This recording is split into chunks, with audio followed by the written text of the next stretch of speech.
This is the Inquisitive Minds Podcast.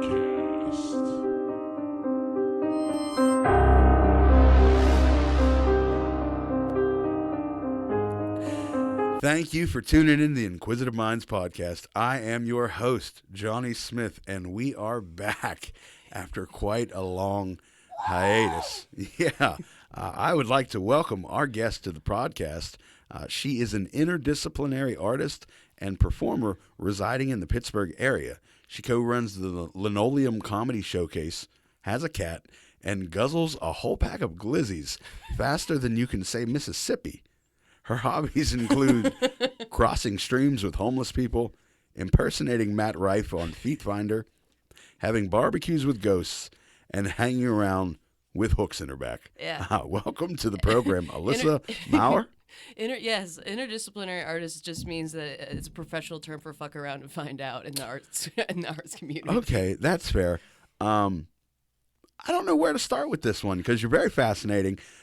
You say you reside in Pittsburgh. Does that mean you're not from here originally? No, not from here originally. No. Where do you come from? I hail from the small town of Duncansville. So not like Dunkin' Donuts. Everybody always gets them confused. So I went to high school or went to middle school with Amish people, and then you don't go to high school with them; they just disappear. Is this in Pennsylvania? Yes. Okay. Yeah. Where like is that near? Altoona, I guess Okay. would be the closest place. So Okay. So not even the best place in Pennsylvania. when did you come to the city? I moved to the city originally in 2013 to go to college, and then I moved back during the pandemic because I went to Cincinnati for grad school. Okay. What'd you study in college? Art. Art. Okay. That's cool. Business and communications and media. Okay, that's really encompassing. So you're a comedian. When did you start comedy? Oh my gosh! I never spoke to you like personally about your the journey, origin or whatever. Yeah. the origin story. Yeah, I just jumped out of a trash can and decided, hey, I'm funny. Tell me I about think it. that's how most comedians do it, right? Yeah. Yeah. No, I in grad school I took a course which was called it was a performing arts course, and it forced me to get out of my comfort zone a lot. One of the things we had to do was a social intervention performance, and for my social intervention performance, I is that a one chip? Okay. Anyway, sorry, I got distracted. Yes. Yes, it is. I decided to fly blow-up dolls in front of churches in grad school. Okay. As a social intervention. Also, I was mad at the Catholic Church. Everybody thought it was hilarious, and they're like, "Are you serious? This is what you did for your social intervention?" I was like, "Yeah," because I think that I half the people who get confirmed Catholic by the time that they're 18, I think that the study found that like almost 75% of people have already had sex out of wedlock, and I was like, so it's just a bunch of hypocrites. So I did that, and then I started. I did a comrade sculpture series. Okay. So I was always doing funny things, and then I just wasn't applying them to the stage. So I got into comedy, and then I came back here. I need more information on what was it? Comrade sculpture? Yes. So do you remember? You know, Omegle got shut down, right? Do you know what Omegle is? Oh, here's the old man in me. But what something like chat roulette? Yeah. Yeah. Okay. Yeah. So Omegle, these are hard times. Now that Omegle's gone. I heard it recently got shut down. I went on chat roulette like once, and it was like 80% dicks. Yeah, that's why it's like hard you talk times. to somebody and they're shut saying down. some guy Yeah. just jerking off, and I'm like, all right. And I heard of Omegle. I seen some dude rapping when he was like videos of that, but I never went on because I'm pretty sure it was going to be a bunch of dicks. Yeah, no, it was. And in grad school, I didn't have many friends because I was, working, school, all this stuff. So I was like, you know what? I don't want to go to the bar. I don't want to get fucked up. So I'm just going to go online and I'm going to talk to people. And Omegle was the spot. Okay. It literally says where you can talk to strangers. And I was like, oh, from the comfort of my own home? Why not? Yeah.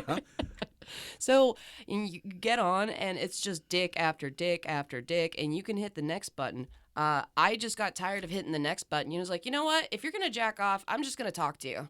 I'm not going to do anything. I'm just going to be like, all right. So guys would literally be stroking it off, and I'd be like, hey, how's it going? And they would mid-stroke, same hand, start typing out. I was like, everything's fine. Go back to stroking. And I was like, this is weird, but there's something here.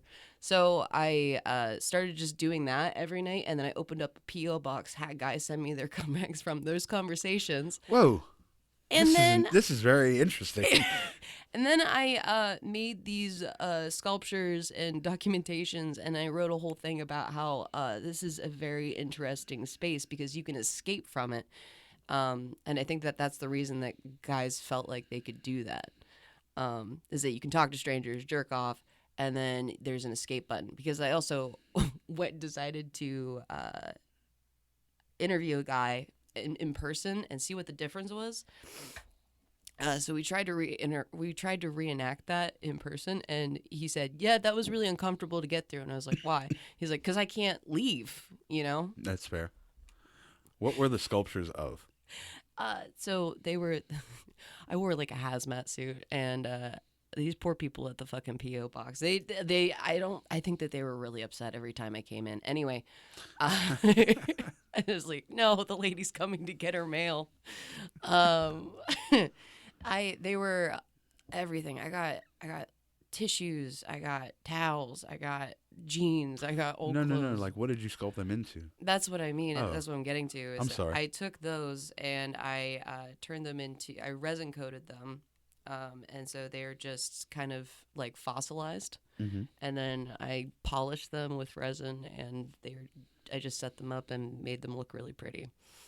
It's funny because like you pick up, like one person came into my studio at the time and they picked up one of the sculptures, and I was like, you might want to put that back down. Do you still have photos of that? Yeah, I do. Can you send me those after the show? Absolutely. I'll put them up in the episode. Oh, everybody likes to hear about the cum rag sculptures. Well, I can't be the only one who's just dying to see these things. Yeah. Like, it's blowing my mind. Is it? It was just weird. And I think that the funniest part about it was my mentor at the time, he would come into my studio and he's like, okay, what do you got for me today? I'm like, a whole bunch of dudes jacking off in some cum rag sculptures. He was a good sport about it, though. He was like, all right, let's get through this. It's for the sake of art. At that point, what can you do? I mean, I'm all for art.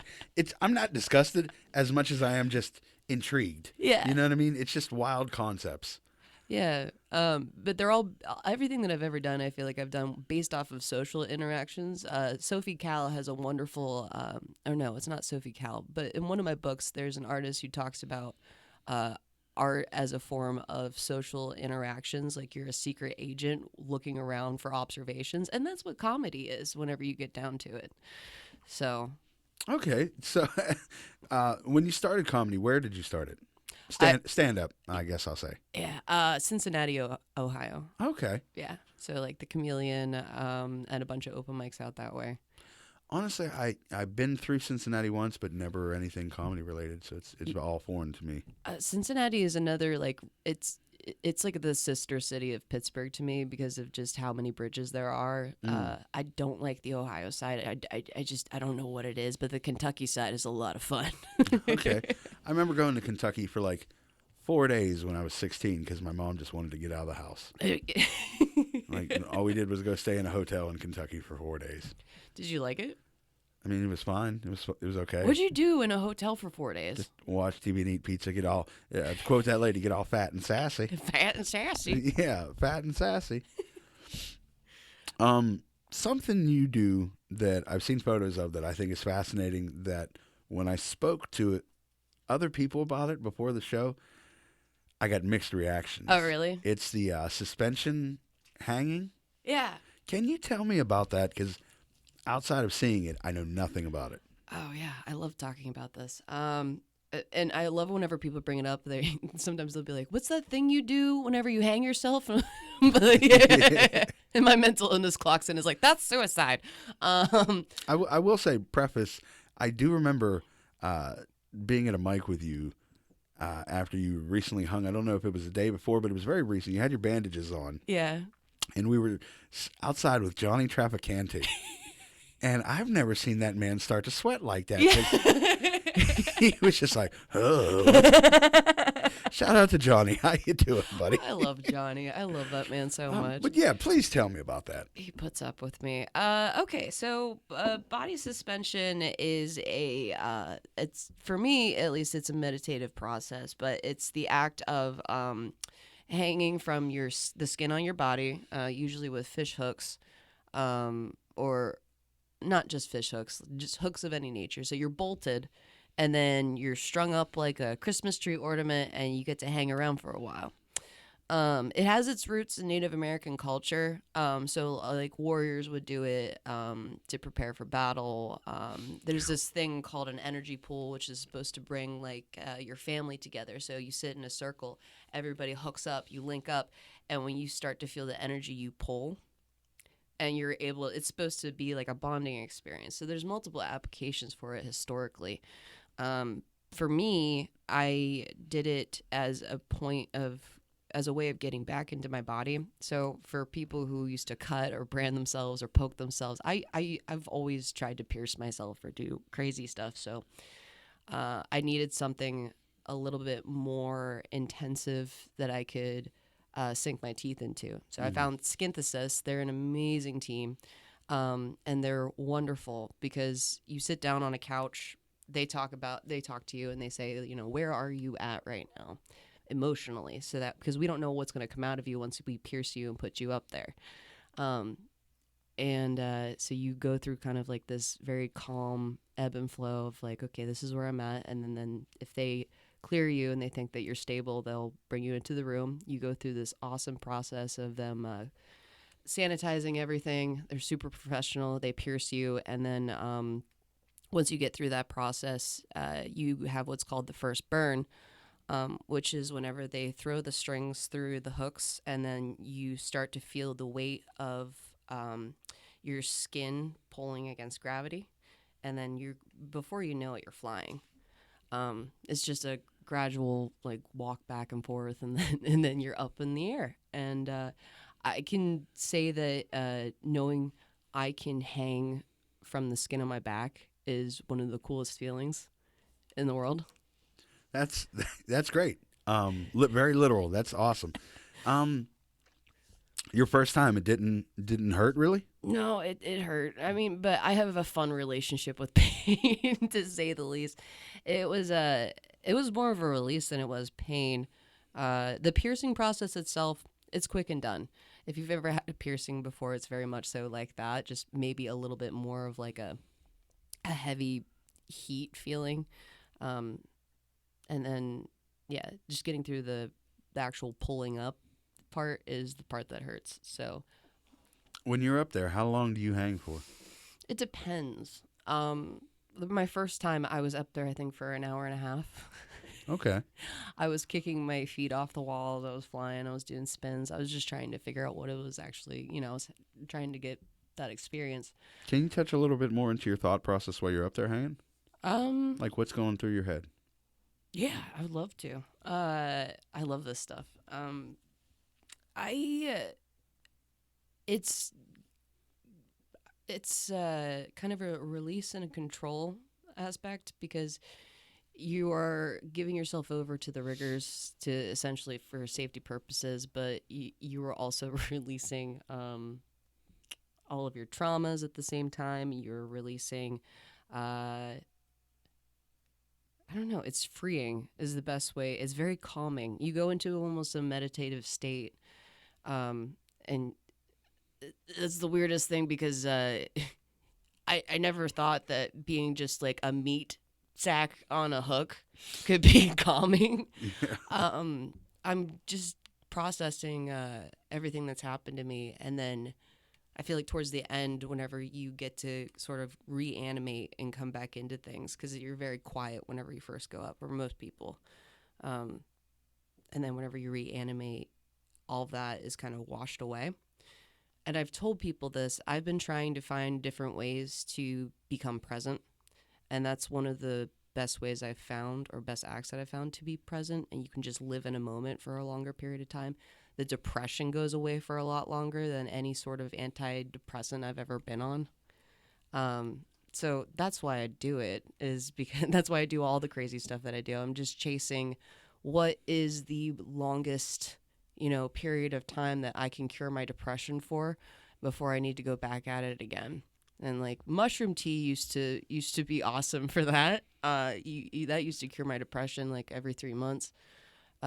Body suspension does that for me. I feel so much better after that. Skydiving does that for me. Forgive my ignorance.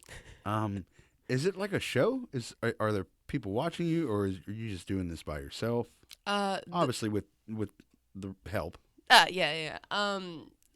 With the team that I originally went with, it is a team, and I'm not doing it by myself. There's always somebody with me. Now, if you get into rope tying and shibari, I do that by myself. That's ropes, though.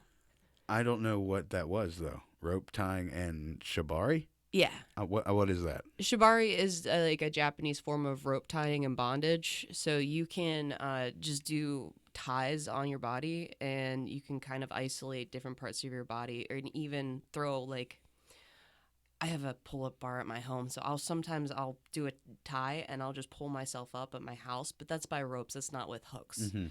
Mm-hmm. Okay, I don't do it by myself. Sorry, I was just thinking about the question. But no, I don't do it by myself. There has been a time whenever I worked with Only Flesh, and that was a performance. That was at a tattoo convention, and I did a lotus position for body suspension, so with the hooks, and it was in front of, I don't know, 100 people. Okay. And they pushed me out. I didn't enjoy that much because it wasn't as meditative as I've from my other experiences, but it did kind of get that pain and that rush out of the way. And I bled on someone's grandpa. That's a great credit. No, but I think the best part was the kids the next day. They came in and they were asking for autographs for everybody who hung, and this little 13-year-old girl comes up to me and she's like, "You bled on my grandpa." And I was like, "Oh my gosh, I'm so sorry." She's like, "Nah, he liked it because you were hot." Like, that's the weirdest thing. Oh, wow. That's great. That's great. I don't think I've ever bled on anyone's grandpa. Would you ever do body suspension? Do you ever think that you could get through that? It's not for me right now a question of like if I could handle it. It is of like weight. Weight? You know what I mean? Like I'm pretty heavy. I packed on some more pounds. You just had a baby. You're stressed. Yeah, that's the truth. I don't know how many hooks they'd have to put in me for it to be safe enough for like to hang 300 pounds. They've done like 400-pound people. Oh, really? Yeah. The rig that you go to with the people that I started with, the rig can hold a car.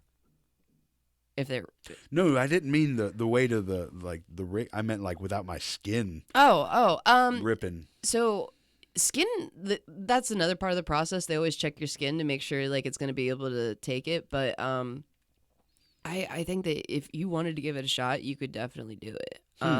Because your back is probably one of the safest areas to do it with, and it's a very low chance of it ripping. And then they can change the bolt sizes so you can feel more comfortable. It's I don't think they've ever actually had anybody rip skin, and they've had like 300 to 400-pound people, I want to say, come in and do it. So in the hypothetical question of could I do it? Yes, I think I could. But took a little convincing. At this point in my life, I see no need for me to pursue that avenue. I think it'd be good for you. I mean, it may be. So would regular exercise and a proper diet. But here we are. Oh, my. So I've been on the scene for a while now. Yeah. I think it's been at least 6 months since I've been on stage. Tell me about this Linoleum Comedy Showcase. Oh, I love it. So the Linoleum Comedy Showcase, and this is kind of like promotion. It popped out of me. I was with Matt I was gonna say Matt Rife, Matt Light, and his buddies, and We literally had the same conversation before we started. I need to stop. I need to stop with Matt Rife stuff. Like it's getting to my head. But Matt Light, and so we were all at the Squirrel Hill Sports Bar. We did a show together, and then Ryan McBride came up to me and he was like, "Do you want to continue to do a showcase?" And I was like, hell yeah, of course I do. So just working with Barry and the other comics in Pittsburgh, and we get to just see some of our favorite people get on stage. It's an awesome room. We do it every third Thursday of every month. There's a showcase there.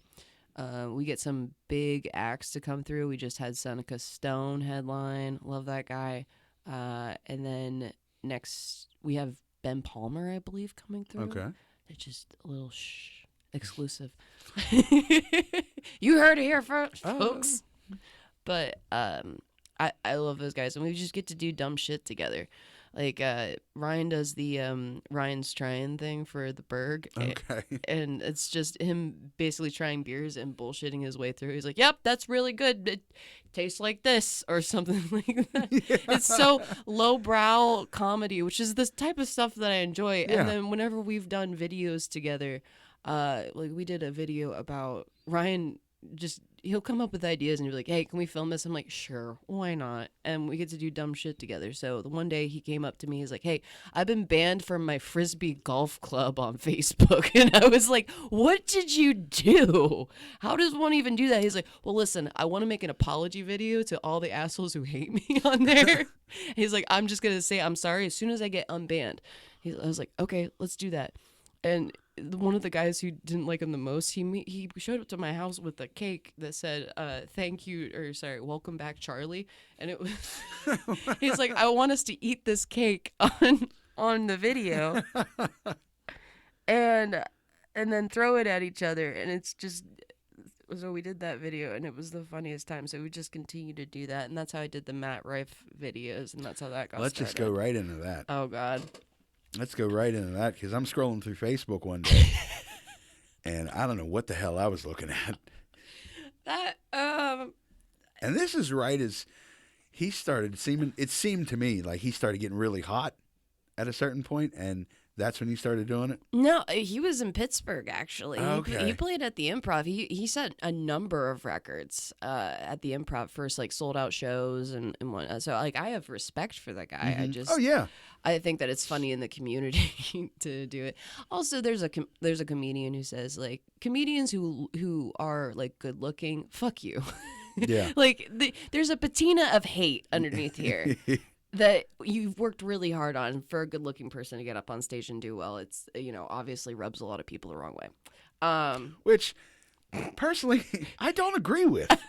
I think that's horse shit. Like, if you're saying that to be funny or, whoever, that's fine. But if you're legitimately, like, bent out of shape because someone's attractive and you feel like dog shit, well, that's life, buddy. Yeah, go work out a little bit more. Yeah, go do something. Change. Trim your fucking mustache. Let's start off there. I don't know. Go Caitlyn Jenner it, Just go transition. No, so I just thought it was funny that there was a lot of people who were mad about it. And then Ryan McBride for Linoleum was like, "Hey, we're going to put on the flyers that Matt Rife is going to be there to try to attract the ladies." Yeah.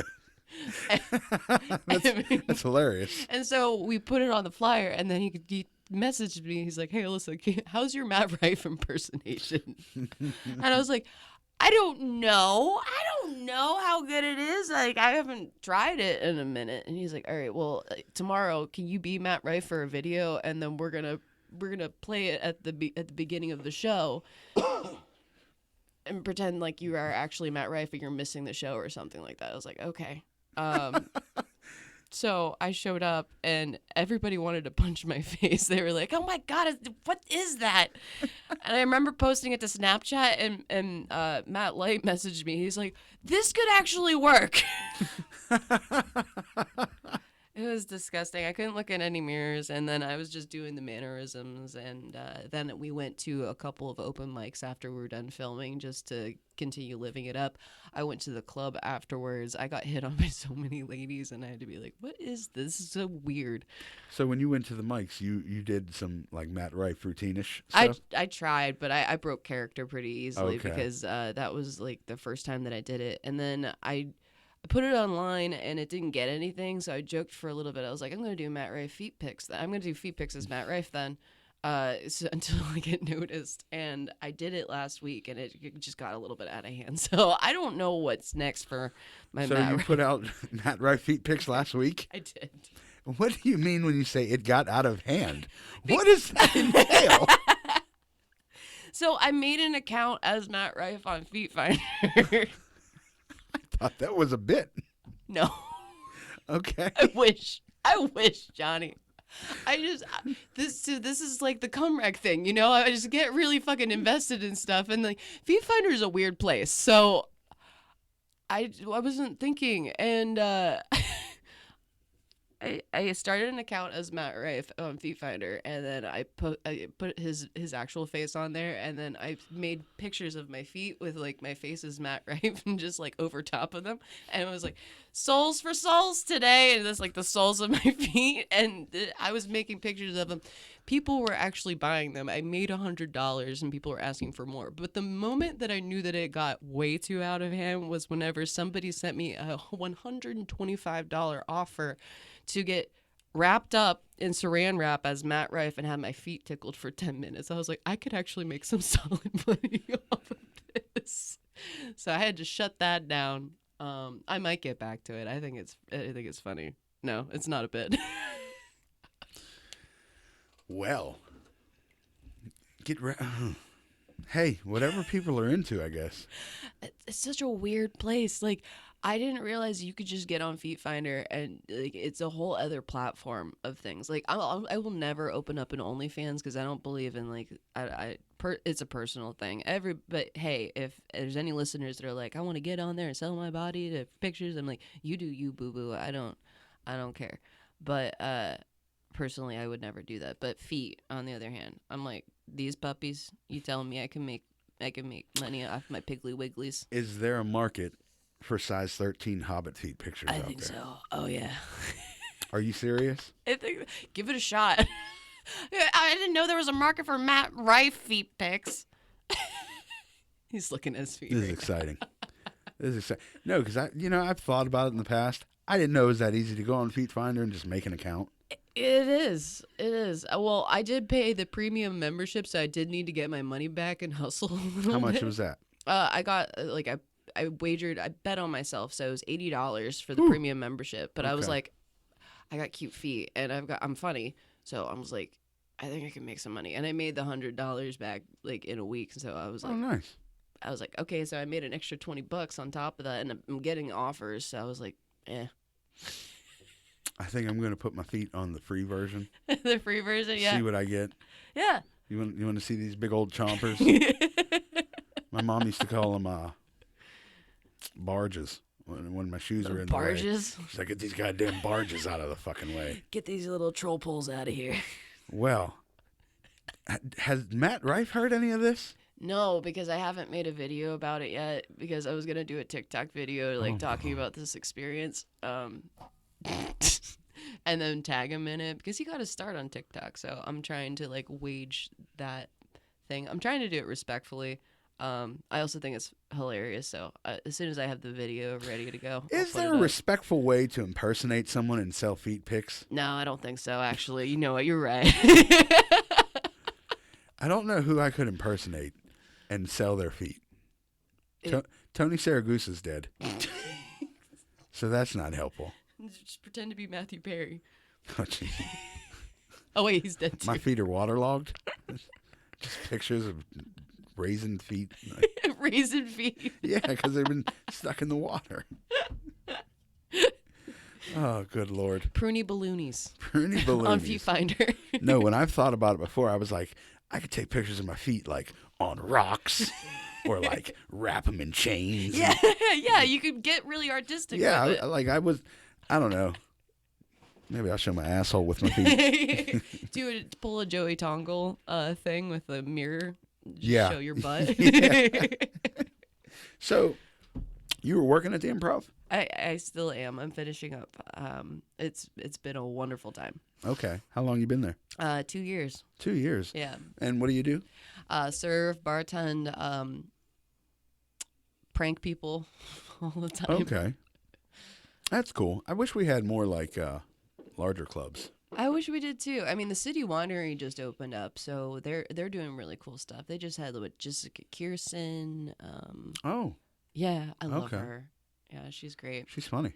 They just had her there, and they're opening. So we're starting to get, I guess, another club that holds bigger names. But I agree with you. We need more clubs Okay. because we have such an awesome comedy scene that's very. From what I understand, it's a lot different than what it was even a year ago. Yeah. And it's actually a lot larger, too. Yeah, it's huge. It's huge, and there are more people just showing up to the mics every week, and it's really awesome to see people be so accepting. It's like, hey, if you want to give comedy a try, just do it and just show up. And that's Ronald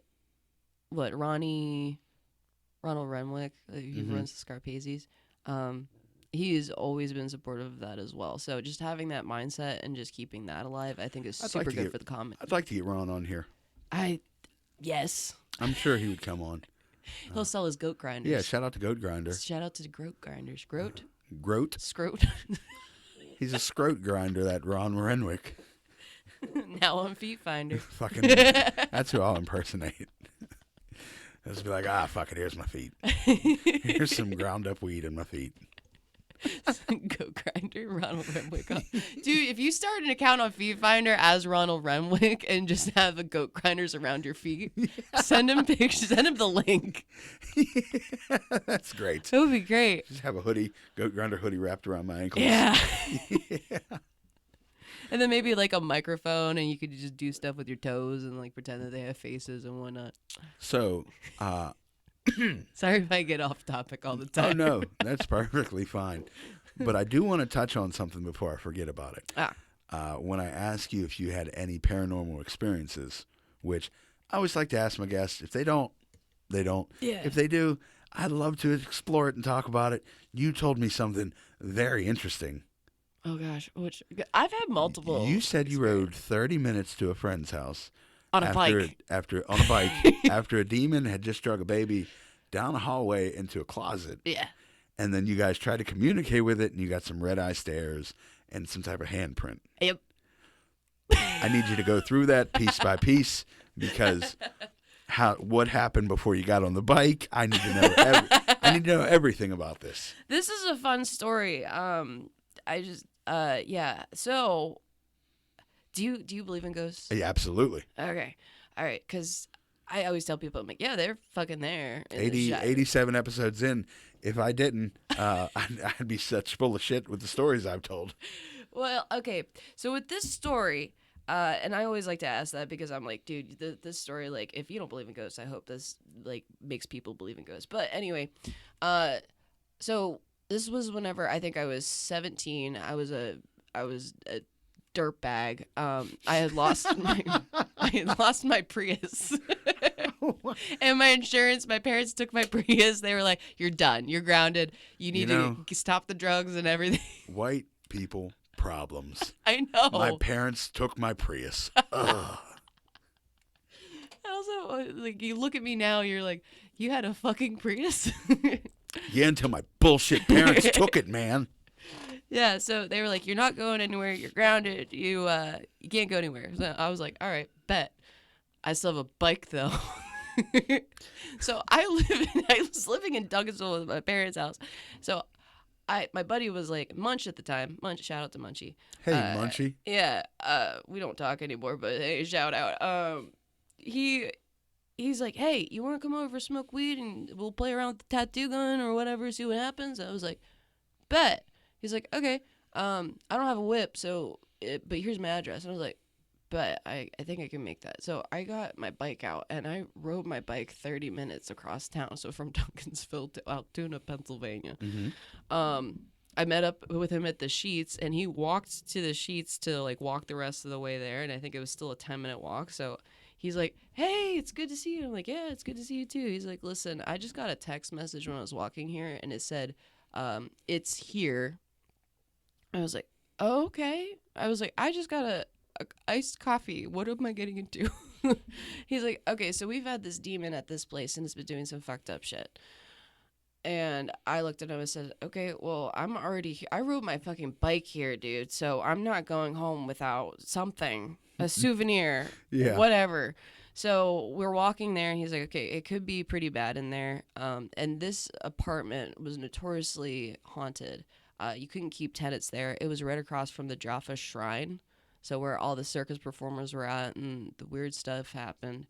So we get in there, and I hear a baby fucking crying, and I'm like, this is, maybe I didn't want to ride my bike out here. And we walk upstairs, and Munch is like checking in on everybody. So there was I think it was his girlfriend at the time and her child, and they're like in the living room or in this one space, and there were bottles and stuff, but the baby's crying. And then he pulls me to the other room, and there's another friend. I think there was like 3 friends there, and they're like, "Dude, the fucking thing pulled the baby down the hallway, got it into the closet, and it has scratch marks on its back." And then we went and checked out the closet, right? And I saw this I was like, "I don't, really? That's what happened?" They're like, "Yeah." So they pull me over to the hallway. We walk down the hallway, and then we go to the closet, and we see there are just gnawing scratch marks on the inside of the door of the closet. The baby's back was completely scratched up. And I was pissed because my motherly instincts kicked in, and I was like, "You guys need to take care of the baby." I was like, "We need to confront this fucking thing and tell it who's boss." I like it. We need to go talk to this demon that fucked with the baby. And they were like, "I don't know if you want to do that, dude. We've been having..." I was like, "No, absolutely not." Like, what kind of demon messes with a child? And they were like, "Every demon messes with a child." Rosemary's Baby fucks with a child, you know? So me and my naivety was like, "All right, well, you know what? We're going to go confront this thing in the other room. We're going to keep the child, like, I think it's in here," is what Munchie told me. So the baby and the mom are in the other room. We go into the other room where it pulled the baby out of, and we sit down, and I was like, "Munchie, let's turn off the lights and try to confront this thing." And he's like, "It's here, and you're going to see some shit." So we sit down, and we're just kind of like waiting there, and you just see red eyes gleaming in the corner of the room. And I still have chills from it because it was terrifying. And so I'm sitting there, and I'm like, "You need to stop fucking with that baby." And as soon as it came out of my mouth, Munchie just like covers my mouth, and he's like, I don't think it fucking wants to do that." So we're just sitting there with it, and we're waiting to see if it's gonna like do anything. So all you saw were eyes. Yeah, I saw like they looked like red gemstones, and it was faint, but they were right there. And we checked everything; there was no reflections. And then we saw a shadow press on the window that was right beside in the corner. It grinded on the window with its nails for a couple of seconds, and then it was just gone. So we turned on the lights, and we're all kind of looking at each other, and we're like, "Do you think it left?" I was like, "No, motherfucker, you need to leave. You need to move. Like, this thing is hellish." We went over to the window, though, and we saw the gangliest, long, bony-ass handprint that I've ever seen. I wish I still had a picture of it, but I was like, "Yeah, I'm getting my bike. I'm actually going to leave. Like, I have enough souvenirs. We're done with this interaction." Did you ever find out if anything else happened to him after that? No, we stopped being friends after that because I was like, "You brought well, no, not after that. There was like a miscommunication. I know that he left that apartment. And I think there was other interactions, and I think the girlfriend then started getting harassed by this thing, and that was whenever it was time to go. But yeah, that's just one of them, and I don't fuck with demons or ghosts. You tell me that there are certain ghosts where I'm like, "Yeah, let's go fuck with this ghost real quick." Well, tell me more then. Like, I want to know of a story where you decided to go fuck with a ghost. Since you're just Mr. Karen the Demon. Excuse me, Mr. Demon. We don't like what's going on here. Stop fucking with the baby. Yeah. Well, like whenever like ghosts or demons or something like that is like, if I know it's messing with like my friends or family, again, like motherly instinct, I'm like, well, we're gonna figure something out here. I like to call a priest, whatever. We need to sage the place, or if we need to just cleanse it, we call up a white witch, whatever we gotta do. Right now, I'm going to one of my close friends, Ryan. I don't know if I can say his last name, but Ryan, he lives in Etna, and he has a ghost in his, we're convinced it's a ghost because it lives in the upstairs bedroom, and he hasn't been able to go up there for the past 3 months because he's scared of this thing. It pulls like clothes out of dressers, and it makes stomping noises all over the place. And I joked with him because he's gay, and I was like, yeah, it's the ghost of all the dicks gone by. He's like, yeah, you're probably not wrong, but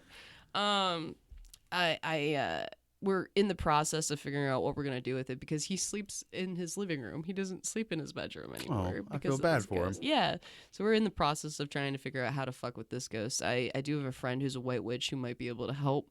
I don't necessarily know if I know or quite recall what that means. It's a person who practices cleansing rituals and things, kind of like a priest or an exorcist. Okay. But I don't personally practice witch stuff, but if anything helps, so we're trying to figure out how to get this ghost out of my friend's house. So if anybody listening to this wants to put in an application to fuck with this ghost, I would really appreciate it because it's messing with my friend right now. I've had some paranormal investigators on here. Really? Yes, I have. Quite fascinating people. I want to touch on this real quick. You said the white witch. She said like a priest or an exorcist. Yeah. So she's like, does exorcisms. Yeah. Oh, that's cool. Yeah. I would like to get in touch with her. Yeah. If you would she's provide that. She's a very cool lady. I could definitely get you guys in contact.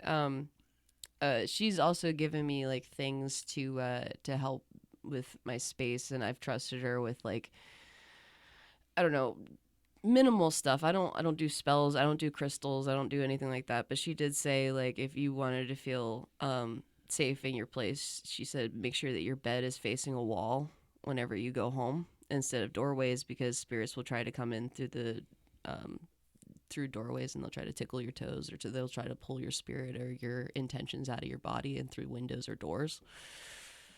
So I took that. I was like, that makes sense.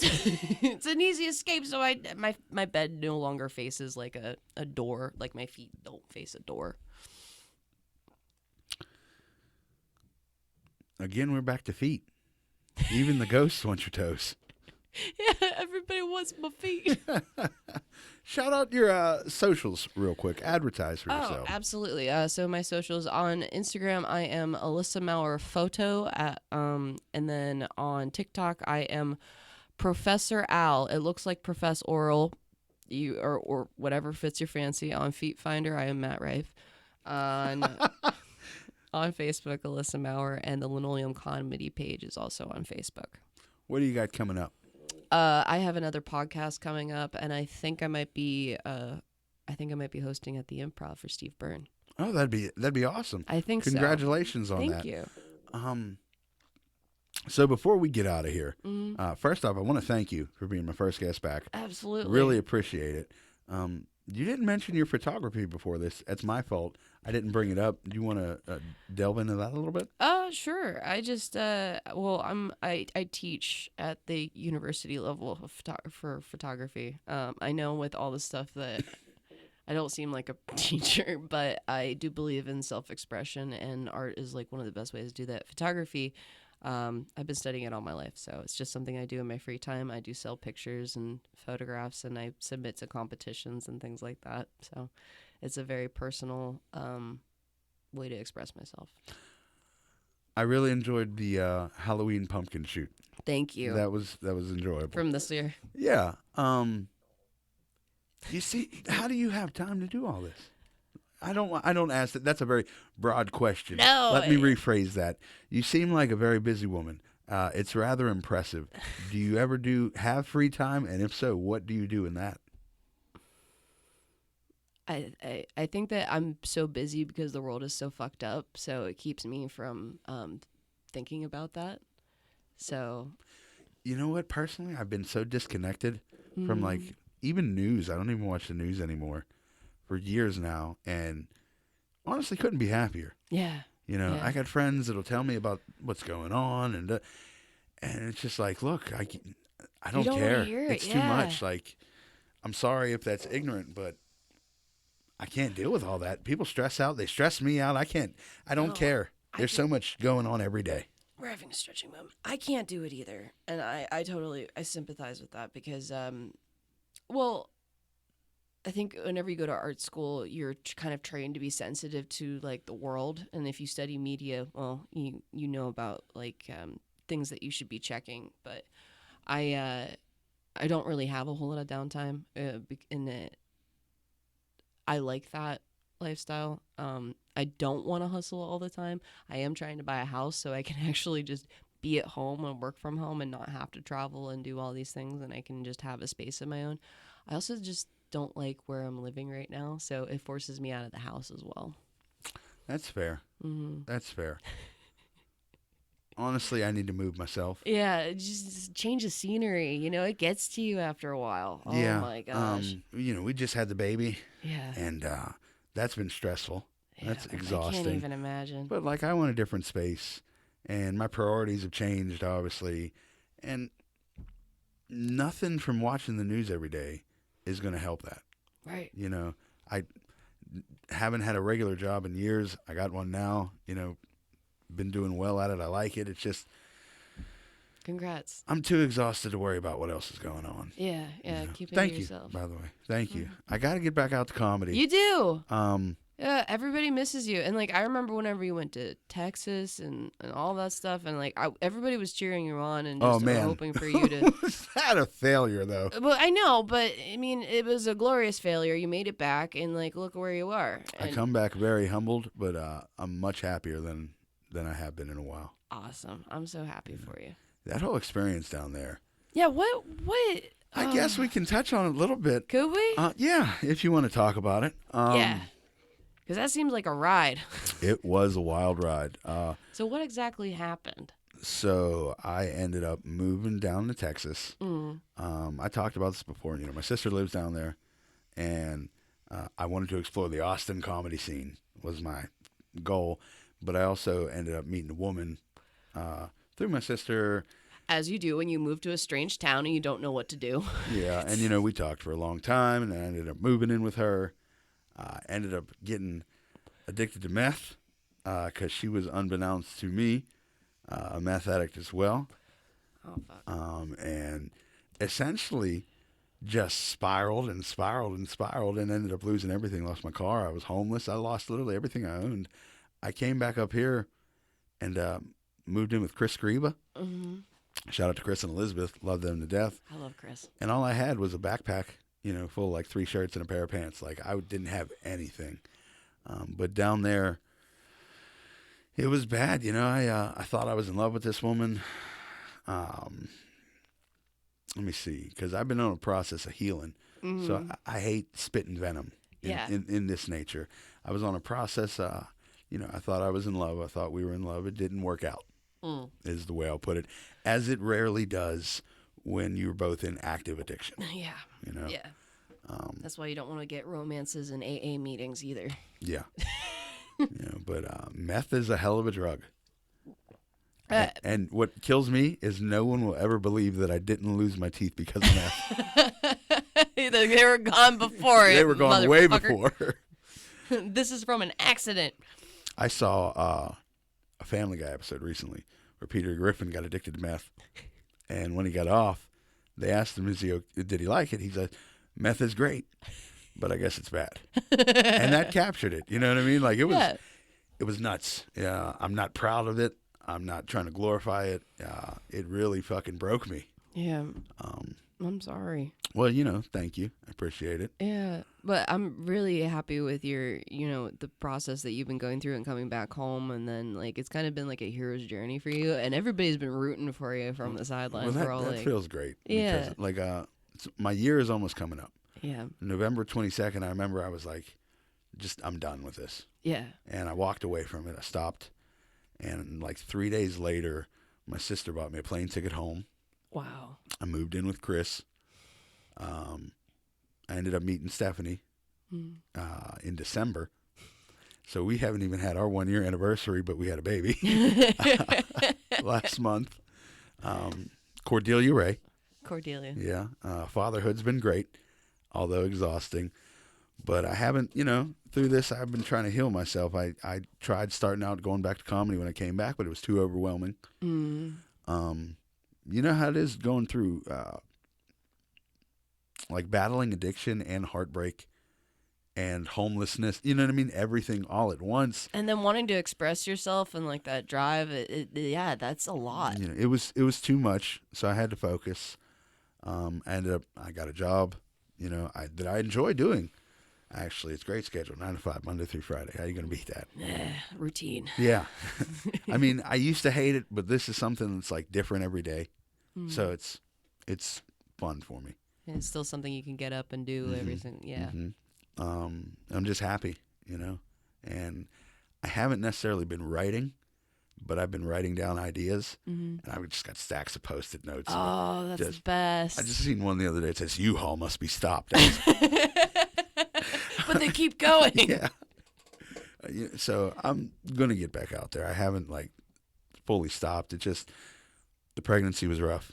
She had real bad hyperemesis. Okay, what's that? Where I guess she was throwing up all the time. Oh. Like she was losing weight for the first few months because she couldn't keep anything down. It was miserable. And, how are you going to deal with that by yourself? That's not right. So the option was for her to come to Mike's with me. We started doing that, but she, an hour in, didn't feel good or got sick. And it wasn't fair to her to go through this alone. So I stopped going to Mike's because, I didn't feel right. That being said, I wanted to wait till the baby was born. Now she's born. We've been going through like minor complications. She's not really gaining weight like she should be, but she's been sick. Wait, the baby or? Yeah, the baby. Okay, Cordelia. She's not really gaining weight like she should be, but she was sick last week, so like the doctors changed up her formula and blah, blah, blah. So they're not too concerned yet, but she's healthy. She's active. I'm happy. Yeah. Oh my gosh. I want to meet this baby. Don't fuck with babies. Yeah. Yeah. And if you get a ghost in your house and it starts fucking with Cordelia, call me up. I'll take it home.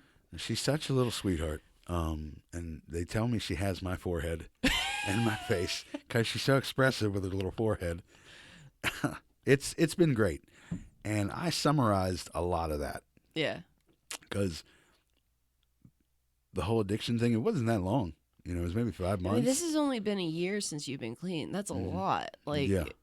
It sounds like you lived like 10 years in like the course of a couple of months, and then you're just trying to hop out of that and breathe. Yeah. It's like, no, that's not going to be that simple. Days kind of go faster when you sleep like every 5 days. Like you're up for 5 days straight, and then you sleep for 6 hours, and then you're back at it again. You know what I mean? And then you're not making any good decisions. No. It was all terrible. I'm thankful. I'm truly thankful that I made it out of there, because I know a lot of people don't walk away from that. Yeah. But I'm also thankful I didn't get in any more legal trouble. I didn't get any like violence or trouble. Like I'm healthy relatively.